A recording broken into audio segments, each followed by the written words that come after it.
Sir ध्यान दो, employment chapter. Unemployment क्या होता है सर? जो काम करना चाहते हैं बट काम मिल नहीं रहा है, या तो मिल रहा है तो एग्जिस्टिंग रेट पे नहीं मिल रहा है। ये दोनों बात लिख के आना पड़ेगा सर। काम नहीं मिल रहा है और मिल रहा है तो एग्जिस्टिंग रेट पे नहीं मिल रहा है सर। ठीक है। वर्कर कौन है सर? ऐसा कोई भी पर्सन जो प्रोडक्टिव एक्टिविटी में है वो वर्कर है। मैं वर्कर हूं, अमित सर वर्कर है, बट सर राजेश भैया और चंदू जी कभी वर्कर नहीं हो सकते, वो कुछ प्रोडक्टिव एक्टिविटी में नहीं है सर। समझो मेरी बात। और वर्कर मींस जो फिजिकल और मेंटल एक्सर्शंस करे, तो हम मेंटल एक्सर्शंस कर रहे हैं। ठीक। अगला है self employed workers. Self employed क्या होता है? जिनका खुद का काम हो, self employed workers. Hired worker, जिनको हम सैलरी वेजेस पे हायर करते हैं sir. Casual worker, daily wages पे काम करने वाले सर। रेगुलर वर्कर्स, जो मंथली पेबल होते हैं सर, जिनको सर हम सैलरी वेजेस देंगे सर। अब ये तीन वर्ड मेन है, इस पे कंफ्यूज मत होना। लेबर सप्लाई क्या होता है सर? ध्यान से सुनना, अभी भी बोल रहा हूं, ध्यान से सुनना। दिवाली का टाइम है, आपने किसी लेबर को हायर किया, वो बोला सर मैं 10 घंटा काम करने को तैयार हूं, पर आपने उससे सिर्फ 8 ही घंटे काम करा है। ठीक है, that is called labour supply. Hours के बेसिस में चलता है। लेबर फोर्स क्या होता है सर? जो लोग एक्चुअली में काम कर रहे हैं और काम करना चाहते हैं, ये नंबर के टर्म्स में होता है। और वर्क फोर्स वो होता है जो एक्चुअली में काम कर रहे हैं। इसमें वो लोग नहीं आएंगे जो काम नहीं कर रहे हैं बट करना चाहते हैं। क्या बोला, समझ आया? क्लियर हुआ ना? याद रखना sir, labour supply hours, labour force numbers. ठीक है। और वर्क फोर्स एक्चुअली में कितने लोग काम कर रहे हैं। जो लोग काम कर रहे हैं वही आएंगे सिर्फ वर्क फोर्स में। क्लियर हुआ? प्लीज हम्बल रिक्वेस्ट है, इसको ढंग से पढ़ के जाना। लास्ट टाइम वर्क फोर्स का वो आ गया था, क्या बोलते हैं, फॉर्मूला आ गया था, जरूर देख के जाना। ठीक है। Why is the bulk of our work force rural based? Sir rural based work force क्यों ज्यादा है हमारा? एक, एजुकेशन, दूसरा पॉवर्टी, तीसरा अनएम्प्लॉयमेंट। ये सब रीजन है सर जिसके कारण ज्यादातर वर्कफोर्स कहां पर है सर? रूरल एरिया में। समझ आया? अगला देखो, why is the percentage of female workers low and lower still in urban areas? Urban area में फीमेल वर्कर्स क्यों कम है सर? सबसे पहला एजुकेशन। क्या होता है अर्बन एरियाज में सर, जो जॉब्स होते हैं वो जॉब के लिए आपका एजुकेटेड होना जरूरी है। गांव में जो जॉब्स होते हैं उसके लिए sir education is not important. तो सर अगर आपको शहर में काम करना है तो education is one of the prime concern, पहला। दूसरा देखो sir, job work decisions are govern by family decision. बहुत सारी लड़कियां पढ़ती है, काम तो करना चाहती है बट फैमिली उन्हें काम करने नहीं देती है। Female family decisions. ठीक है। Higher employment among women in rural areas. Sir ज्यादातर वुमेन्स एम्प्लॉयमेंट जो मिलता है उनको रूरल एरिया में मिलता है, और जो उन्हें काम मिलता भी है वो इतना हाई लेवल के काम नहीं मिलते सर, उन्हें अनप्रोडक्टिव काम मिलते हैं। वो प्रोडक्टिव काम उन्हें ज्यादा नहीं दिया जाता है सर। आ रहा है समझ? इसका क्वेश्चन आया हुआ है sir. Rate of participation across rural and urban areas, man women total. आपको ये आता है सर? आपको सर सबसे पहले लिखना होता है ऑब्जर्वेशंस, उसके बाद लिखना होता है कंक्लूजंस। एग्जाम में बातचीत नहीं। प्रथम सर आपको एक चीज समझना होगा, ध्यान से सुनो सर। अगर क्वेश्चन में बोलेगा ऑब्जर्वेशन तो लिखना, नहीं बोलेगा मत लिखना। आपको क्वेश्चन की लैंग्वेज से समझ आएगा, वो बोलेगा सामने से कि ऑब्जर्वेशन एंड कंक्लूजन। क्योंकि समझो सर, कई जगह वो सिर्फ कंक्लूजन पूछेगा, कई जगह observation and conclusion. Observation and conclusion हुआ तो वो 4 से 6 मार्क्स का होगा, और सिर्फ कंक्लूजन हुआ तो 2 मार्क्स का होगा। क्योंकि कंक्लूजन में वो 2 या 3 पॉइंट चाहता है, ऑब्जर्वेशन एंड कंक्लूजन है मतलब टोटल 4 पॉइंट चाहता है। और याद रखना वो 4 में भी 6 मार्क्स देता है सर। तो इट मैटर्स। ढंग से लिखना, इज्जत से लिखना, ऐसे लिखना proper. Following are the observations. ठीक है। उसके बाद 2 पॉइंट, फिर नीचे एक लाइन छोड़ के फॉलोइंग आर द कंक्लूजंस, फिर 2 पॉइंट। ये प्रेजेंटेशन भयानक मैटर करेगा सर। सीबीएसई जो कॉम्पिटेंसी बेस्ड क्वेश्चन पूछ रही है ना, यही सब है सर। आजकल ग्राफ्स, चार्ट, ये सब के बेसिस में क्वेश्चंस पूछना स्टार्ट हो गया सर। देखो कंक्लूजंस क्या है। अर्बन एरिया में मेन ज्यादा काम करते हैं सर, रूरल एरिया में वुमेन्स ज्यादा काम कर रहे हैं सर। ठीक है, इसका रीजन क्या क्या है? Higher dependency ratio. Sir dependency ratio कहां ज्यादा है, अर्बन की रूरल? अर्बन एरिया में। अर्बन एरिया में फैमिली में एक पर्सन कमाता है और उस पूरी फैमिली उस पर डिपेंडेंट होती है। रूरल एरिया में ऐसा नहीं होता है, रूरल एरिया में सब कमाते हैं सर, सब कमाते हैं। डिपेंडेंसी रेशियो अर्बन एरिया में ज्यादा है। High rate of participation but low level of productivity in rural areas. मैंने आपको बताया सर, फीमेल्स ज्यादा काम कहां करती है, रूरल एरिया में, बट उनका जो काम है वो अनप्रोडक्टिव काम है। मेन काम तो वहां पर जो प्रोडक्टिव वाला रहता है वो मेल्स करते हैं सर। क्या रीजन है इसका? Women's are illiterate. लिख के आना पड़ेगा सर ये सब चीजें, आपको रीजन भी देना पड़ेगा। आप थोड़ी थोड़ी सिर्फ ये बात, ये लाइन लिख के छोड़ दोगे, आपको लिखना पड़ेगा सर कि वहां पर वुमेन्स का एजुकेशन लेवल बहुत कम है या इलिटरेट है, they are not considered for doing any productive work. आपको ये सब चीजें लिखना पड़ेगा। अगला है high rate of participation for women in rural areas. Sir rural area में वुमेन्स का पार्टिसिपेशन ज्यादा होता है सर, क्योंकि एजुकेशन और वहां पर एम्प्लॉयमेंट के इतने अपॉर्चुनिटीज नहीं होते, तो सर वुमेन्स को झक मार के जो अनप्रोडक्टिव काम होता है वो करना पड़ता है। ये सब लिख के आना पड़ेगा रीजंस। समझो मेरी बात, सिर्फ ये 3 पॉइंट लिख के आओगे तो थोड़ी मार्क्स दे देगा सर, आपको उस पॉइंट को आगे एक्सप्लेन भी करना है। और मैंने पहले भी बोला था, कोई भी ऐसा मत करना कि हेडिंग लिख के आ गए, सिर्फ 2-3 लाइन का अंदर लिख के ही आना कम से कम, नहीं तो मार्क्स ही नहीं देगा वो, आपको देगा ही नहीं marks. Distribution of workers by region and gender. देखो sir, casual wage, regular wage और सेल्फ एम्प्लॉयड। देखो अर्बन एरिया में सेल्फ एम्प्लॉयड कम है, रूरल एरिया में सेल्फ एम्प्लॉयड ज्यादा है। बताओ क्यों? क्योंकि सर ना ना ना, रूरल एरिया में ज्यादातर लोग एग्रीकल्चर करते हैं और जितने लोग एग्रीकल्चर करते हैं दे आर सेल्फ एम्प्लॉयड। समझो रीजन यही सब तो है, यही आपको लिख के आना है सर। रेगुलर सैलरीड एम्प्लॉय यहां पर ज्यादा क्यों है, अर्बन में क्यों है? Sir education one of the big aspect है सर, एजुकेशन। एजुकेशन के कारण अर्बन एरिया में सर जो जॉब्स होते हैं वो स्किल्ड जॉब होते हैं, और स्किल्ड जॉब के लिए आपका एजुकेशन इंपॉर्टेंट है, जिसके कारण सर कहीं ना कहीं रेगुलर जो सैलरीड एम्प्लॉय है वो अर्बन एरिया में ज्यादा है। अगला देखो कैजुअल वर्कर, रूरल में ज्यादा क्यों है? सर अनएम्प्लॉयमेंट, एजुकेशन लेवल, ये दो रीजन है जिसके कारण सर कैजुअल वर्कर्स कहां पर ज्यादा है, रूरल एरिया में। आई बात समझ? ये जो मैं शॉर्ट में आपको रीजन बता रहा हूं ना, ये शॉर्ट में एक एक वर्ड आखिरी दिन ऐसे ही याद रखते हैं, वहां जाके इलेबरेट तो आप खुद कर लोगे, बट एक एक वर्ड याद रहेगा तो वहां इलेबरेशन हो पाएगा सर। अगला देखो ऑक्यूपेशनल स्ट्रक्चर और distribution of workforce by industry. इसमें देखो सबसे पहला दिया हुआ है primary sector. Sir primary sector 44.60, क्यों? सर इंडिया ज्यादातर रूरल बेस्ड इकोनॉमी है, और ज्यादातर यहाँ पर सर रूरल बेस्ड होने के कारण ज्यादातर लोग क्या करते हैं यहाँ पर, एग्रीकल्चर। आप इसमें लिख सकते हो पहले एग्रीकल्चर 72% था, अब 44.60 है। अगला है सेकेंडरी सेक्टर। सेकेंडरी सेक्टर कौन सा है? Industrial sector. सर क्या इंडिया में इंडस्ट्रियल सेक्टर भी ग्रो कर रहा है? यस। आप इसमें लिख सकते हो आत्मनिर्भर Bharat, make in India, skill in India, skill India, ये सब चीजें लिख सकते हो। अगला है टर्शियरी सेक्टर, क्या ये भी ग्रो कर रहा है? Yes sir.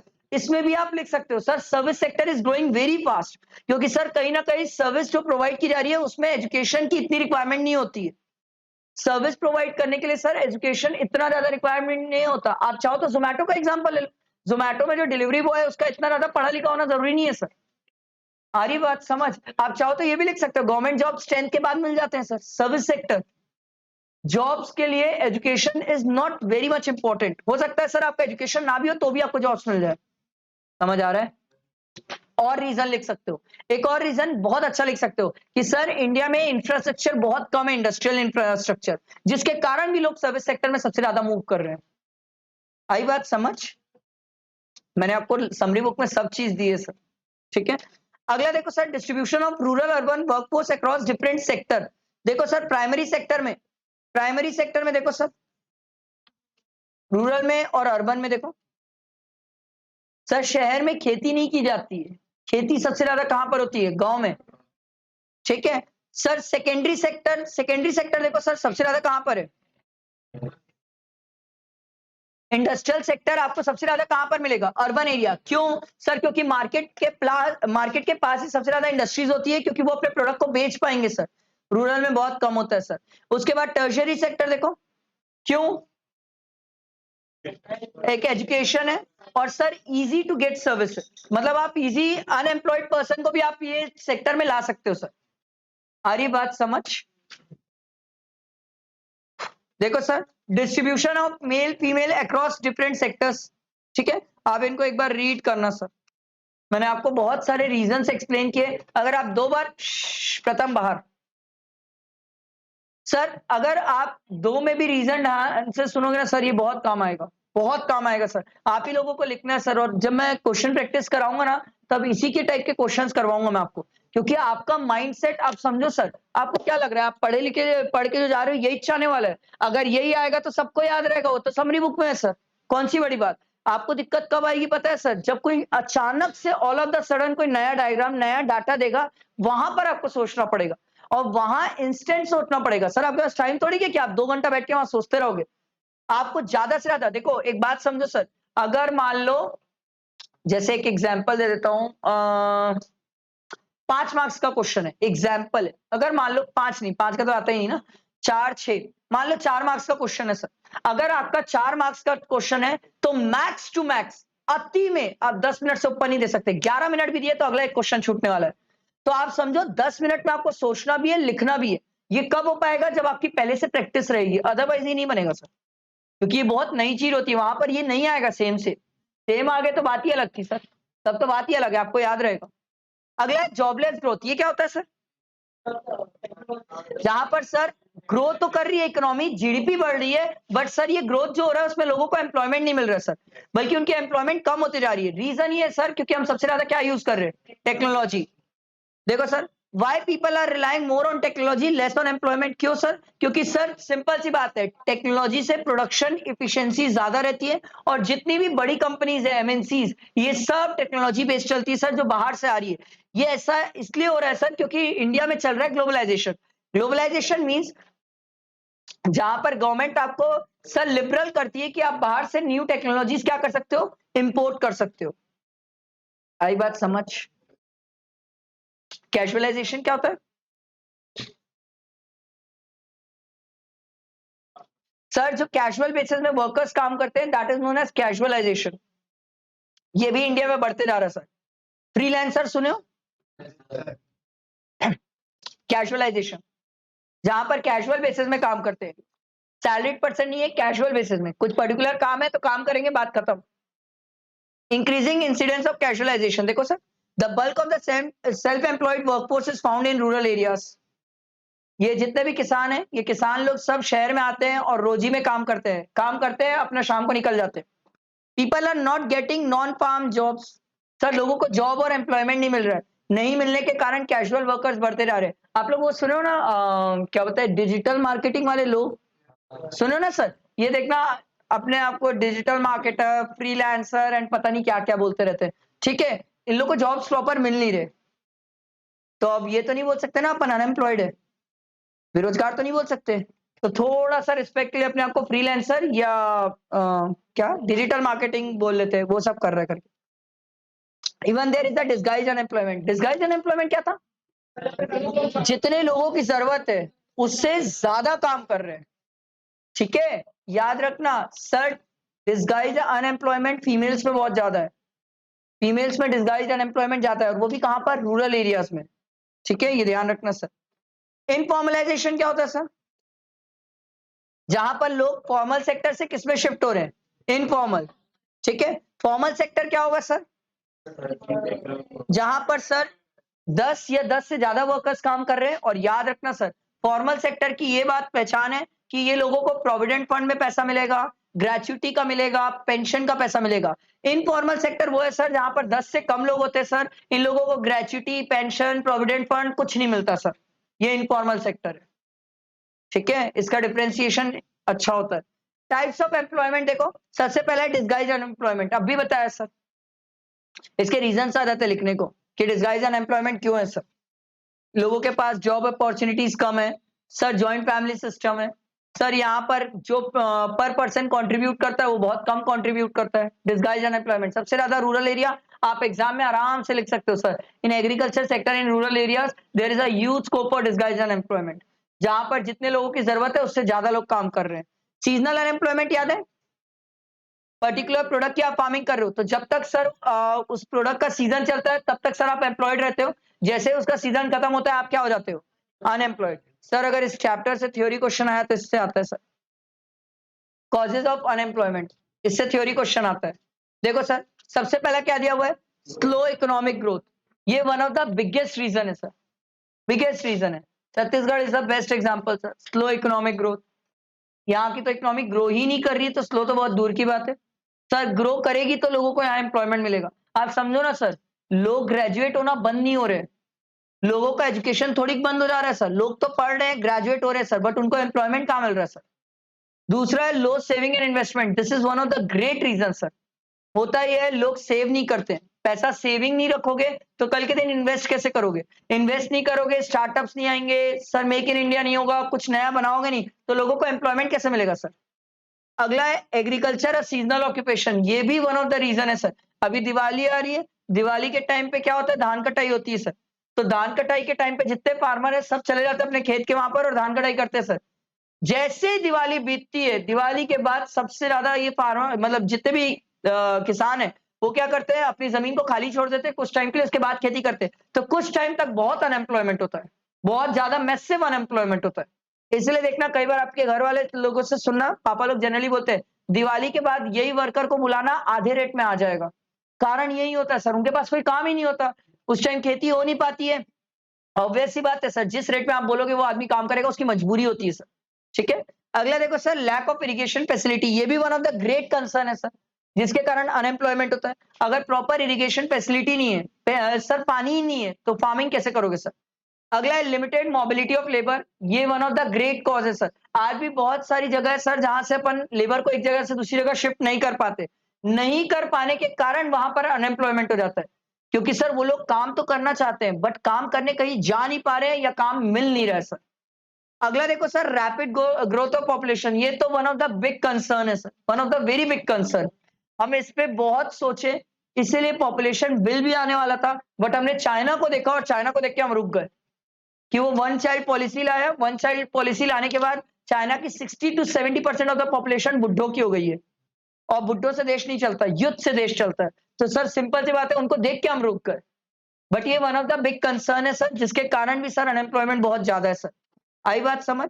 अगला है sir, DK of cottage and small scale industry. Sir देखो, बड़ी इंडस्ट्री तो वैसे भी टेक्नोलॉजी बेस्ड चलती है, वहां ज्यादा लोग एम्प्लॉयड होते ही नहीं है। और जितना आजकल, तो आप मेरे से ज्यादा अपडेटेड आप लोग हो सर, जितना दिन पे दिन एआई का यूज होते जा रहा है उतना ज्यादा एम्प्लॉयमेंट कम होते जा रहा है, और स्किल्ड वर्कर की रिक्वायरमेंट बढ़ते जा रही है सर। तो हो ये रहा है सर कि जो अनस्किल्ड वर्कर्स है या लोअर लेवल पे स्किल्ड्स है, उनकी जॉब में बहुत इश्यूज आ रहे हैं सर। अगला है जॉइंट फैमिली सिस्टम, ये भी one of the main reason होता है सर अनएम्प्लॉयमेंट का। क्योंकि मान लो अगर आपकी फैमिली है और आपकी फैमिली में कोई पढ़ा लिखा है, और वो मान लो जॉब करना चाहता है, बट उस फैमिली में उन्हें जॉब करने दिया नहीं जा रहा है, तो that is also called unemployment, क्योंकि वो तो जॉब करना चाहते हैं ना सर, आप उन्हें नहीं दे रहे हो जॉब करने। Joint family system. अब मेरी बात एकदम ध्यान से सुनना सर, ये बहुत सारी गवर्नमेंट की स्कीम्स है, मेरे हिसाब से 5 स्कीम, अब भी बता रहा हूं सर, लिखने को आई हुई है एग्जाम में, 5 ऐसी schemes, some recent initiative taken by the government.